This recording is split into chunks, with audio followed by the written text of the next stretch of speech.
namamu? Mono. Tramono.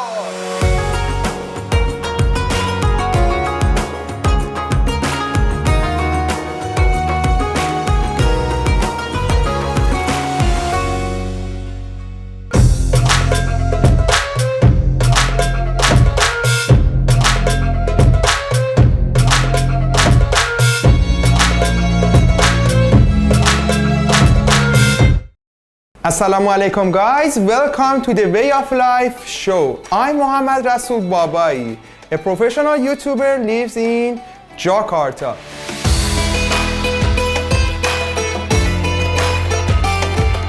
Mohammad Rasool Babai, or known as Rasool, is an Iranian content creator. He has been living in Indonesia for more than 1 year. He never thought he would fall in love with Indonesia. Not only fall in love with the charm of Indonesian culture, but also he feels so delighted with the friendliness and the kindness of Indonesian Muslims. I admire the warmth and hospitality of Indonesian people. You know, they are so welcome to other people from other countries. Every time I went for videography or filming, they saw me and say, "Oh, assalamu alaikum, apa kabar?" And you know, they love people from other countries that introduce Indonesia, and you know, that's really good. Indonesia is the third country for him where he was staying for kinda long time. Rasool's parents worked at the embassy of the Islamic Republic of Iran. That's why they need to move to other countries often. From all the countries he has lived in, Rasool, who is the oldest son of the Babai family, admitted that Indonesia is the country where he can live as a Muslim at ease and peace. Actually, I was born in Zimbabwe, but I don't remember anything about Zimbabwe because I'm so child, and you know.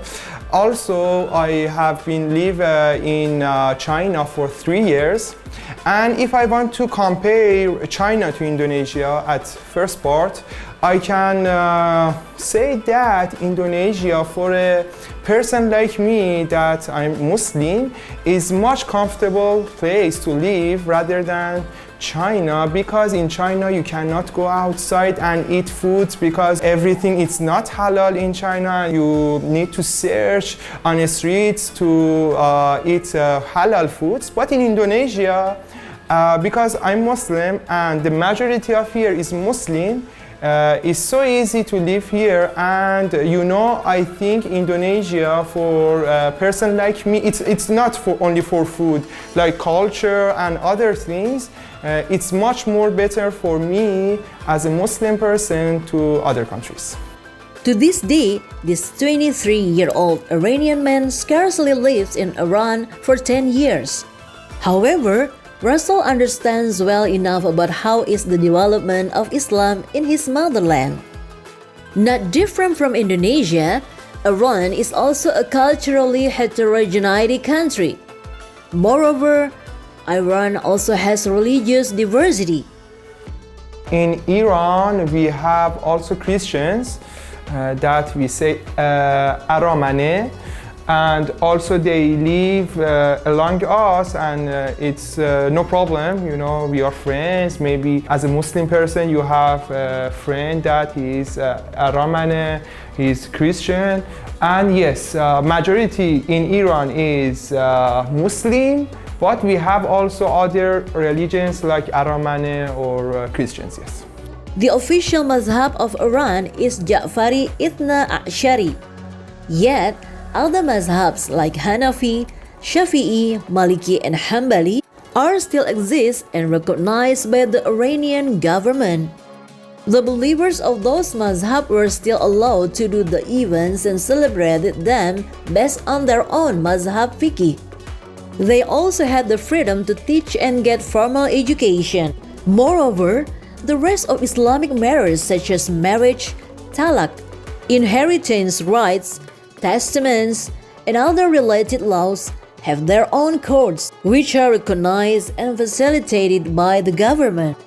It's a little bit difference between Indonesia and Iran. You know, in Indonesia, specifically in Ramadan, speakers in mosques, yes, they pray, they are playing Quran, they are praying.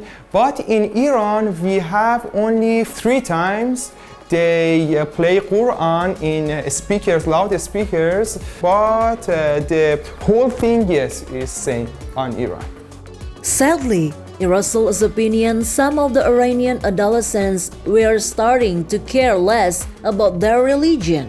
They even more rarely learn religious knowledge in the mosques. You know, religious in Iran for new generation is not really strong, and you know, a new generation not come to mosque for praying or reading Quran.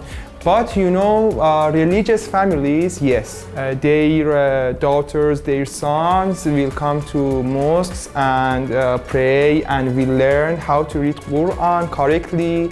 You say that Ustad, and yes, we also say Muallim. But in Iran, new generation, low people of new generation will come to yes.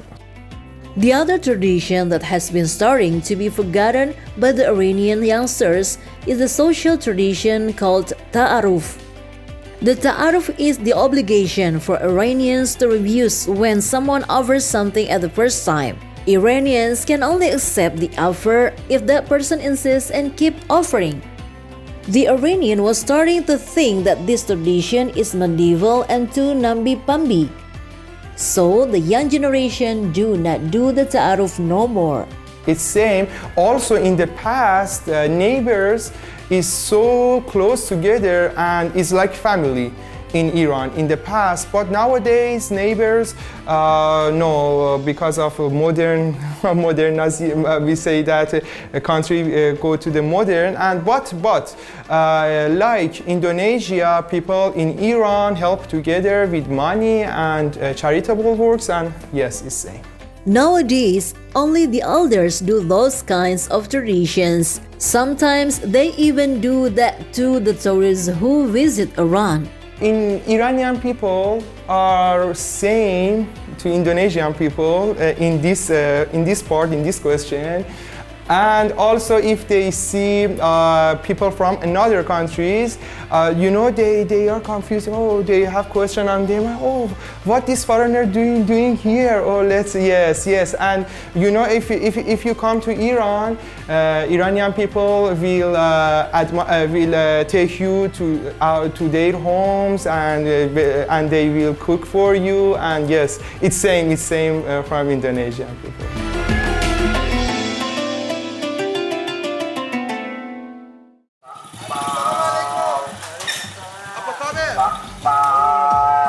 Siapa namamu?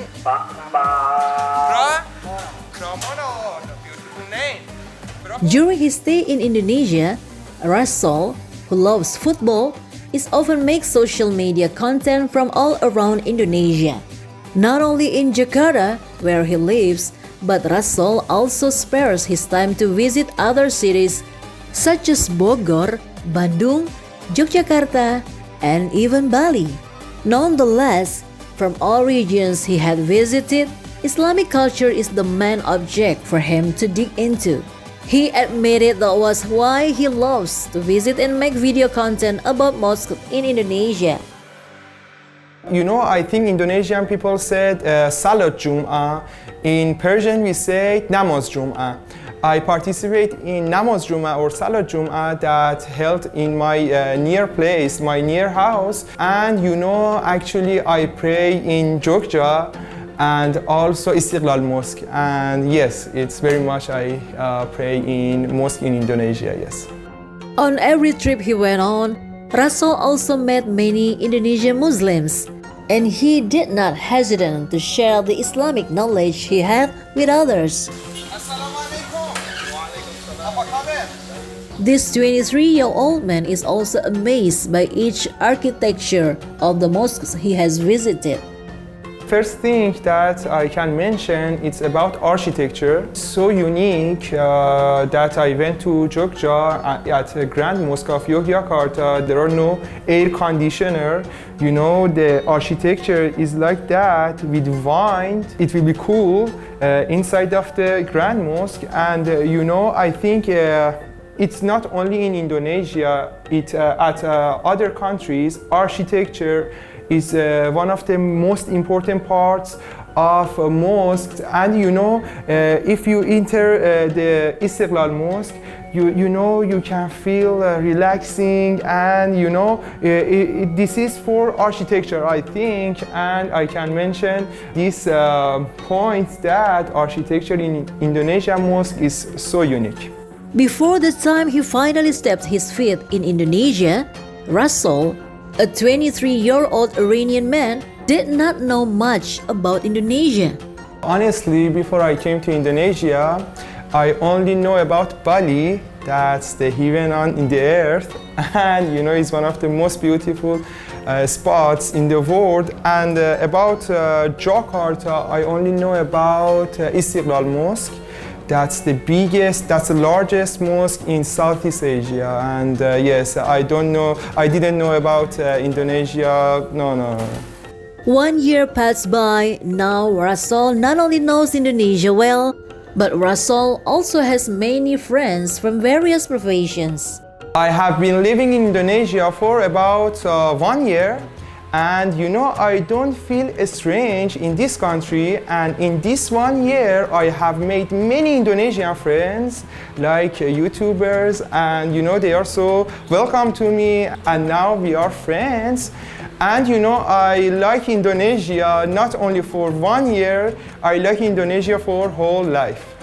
Other than the friendliness of Indonesian people, Rasool is also astonished by the character of Indonesian people in terms of helping each other and the tolerance between different religious believers.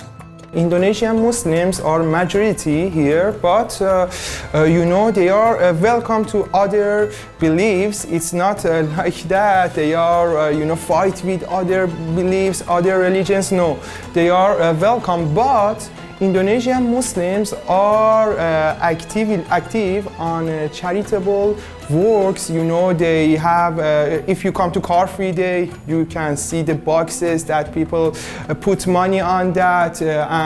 You know, this is because Muslims believe that they are helping poor people.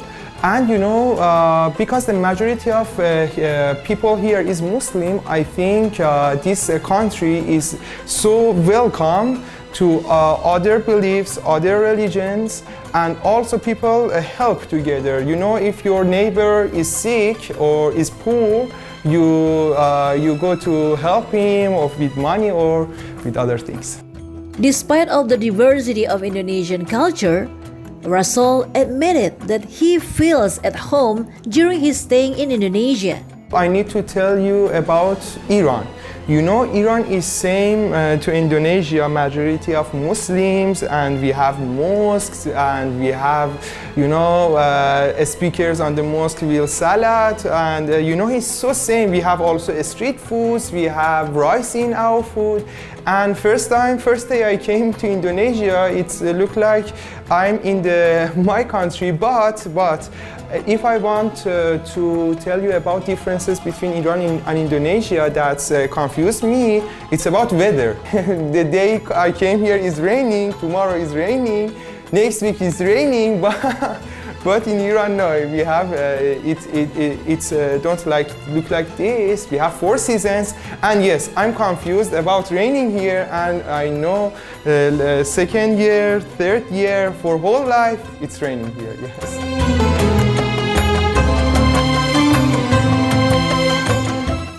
أعوذ بالله من الشيطان الرجيم بسم الله الرحمن الرحيم وأذان من الله ورسوله إلى الناس يوم الحج الأكبر. The month of Ramadan has its holiness compared to other months. Moreover, one night in Ramadan is worth more than 1,000 months. The other grandeur of the month of Ramadan is that Allah forgives the bad deeds of those who do more ibadah. Nevertheless, Ramadan is the month where our prayers come true. And in dua, I tell God that I don't know what is good way, but you show me or place me on that good way, and be, take care of me and my family from bad ways or, the ways that not good for me. Talking about Ramadan tradition in Iran, Rasool admitted that Iran has almost the same tradition and culture as Ramadan in Indonesia, which is full of family moments to strengthen the family, friendly, brotherly, and sisterly bond. In Iran, we have a little bit difference. In Iftar, in Iran, we call our uncle, oh, come here, our aunt, and our friends to eat Iftar at our home, not outside. Our activity after Iftar at maybe 11 p.m., 12 p.m., 1 a.m., 2 a.m., it's outside. But for eating Iftar, no, it's not really welcome to eat outside. Yes, actually we eat out inside of the home.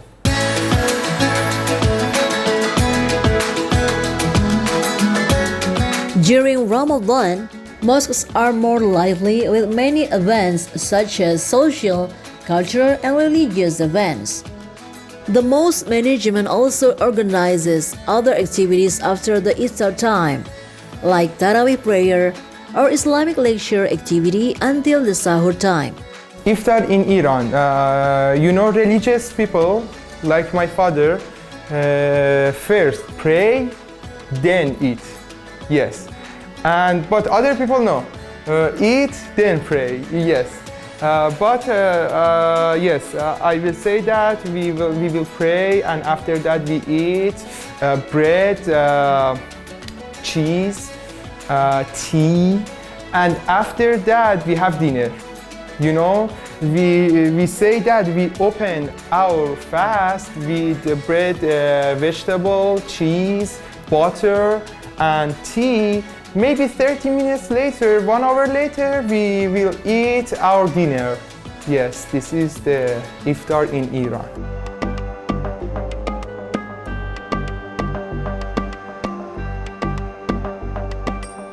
At Iftar time, Iranian people have a tradition of breaking their fasting with a sweet called zolbia, which is only available in the holy months of Ramadan.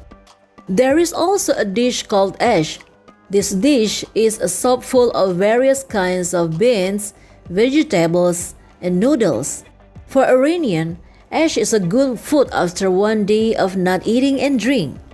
We have a specific soup that we call ash. It's so satisfying to eat this soup. Actually, we know my mothers in Iran will cook ash or that specific soup for iftar. We eat soup. We eat ash. In the first part that we eat butter, cheese, bread, and it's so satisfying. It has vegetable. It has so many kinds of ash that in one kind we have meat on that. And it's so satisfying to eat ash on iftar. Oh, assalamu alaikum. Apa khabar? Oh, can I see this? Oh. Even though this year he did not spend the Ramadan in his home country, yet Rasool, who is the youngest of 2 siblings, is still delightful because he can enjoy various Indonesian food, which Rasool thinks is as delicious as Iranian food, and he can easily find near the time of iftar. Satay, nasi goreng, nasi padang, soup ayam, bebek ayam. Oh, yes, it's bebek ayam. It's duck. Yes, bebek ayam. So many foods. Bakso, mi goreng.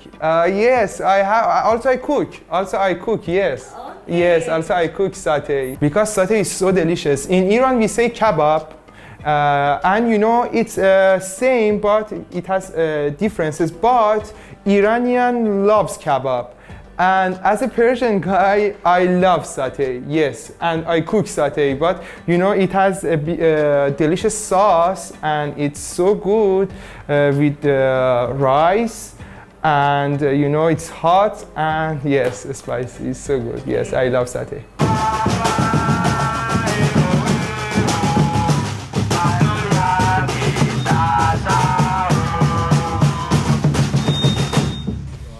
This time near the end of Ramadan is the most sadness time for Rasool.